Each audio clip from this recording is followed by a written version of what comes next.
السلام عليكم ورحمة الله وبركاته. مرحبا بكم في قناة ستلايك، قناة أحدث الترددات الفضائية.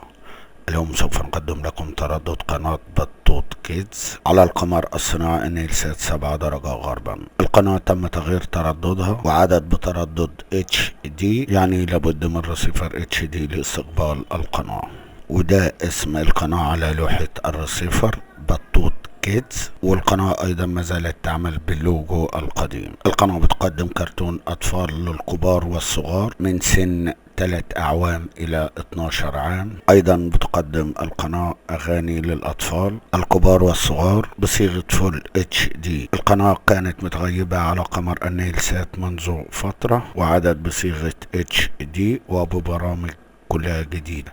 وزي ما واضح امام حضراتكم اشارة القناة عالية، يعني القناة بتستقبل باطباق بتبدأ من 60 و70 سنتي في شمال افريقيا والمنطقة العربية بدون اي مشاكل في الاشارة. القناة بتعمل على التردد 11677، معدل الترميز 27500، القطبية عمودي، معامل تصحيح الخطأ 5/6. طريقة تنزيل التردد من الريموت: بنضغط منيو من الريموت، ثم بنضغط تركيب، ثم بندخل في خانة التردد 11677 وبنختار القطبية عمودي، وبندخل في خانة معدل الترميز 27500، ثم في معامل تصحيح الخطأ بندخل 5/6، ثم بنضغط اوكي على كلمة بحث.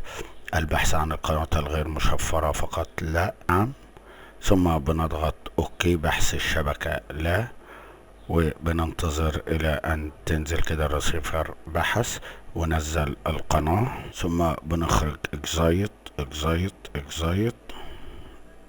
وبكده ظهرت معانا قناة بطوط كيدز زي ما واضح امام حضراتكم. معرفة الصوت والصورة للقناة: معرفة الصوت 7032، معرفة الصورة 7031. القناة متغيبة على قمر النيلسات منذ عامان على تردد قديم، ورجعت الآن على تردد جديد وبصيغة جديدة فول HD. القناة محبوبة لدى الأطفال بسبب تقديمها أحدث أفلام الكرتون وأغاني الأطفال على القمر الصناعي النيلسات 7 درجة غربا. مشاهدة ممتعة، ولا تنسوا الاشتراك في قناة ستلايت وتفعيل زر الجرس. والسلام عليكم ورحمة الله وبركاته.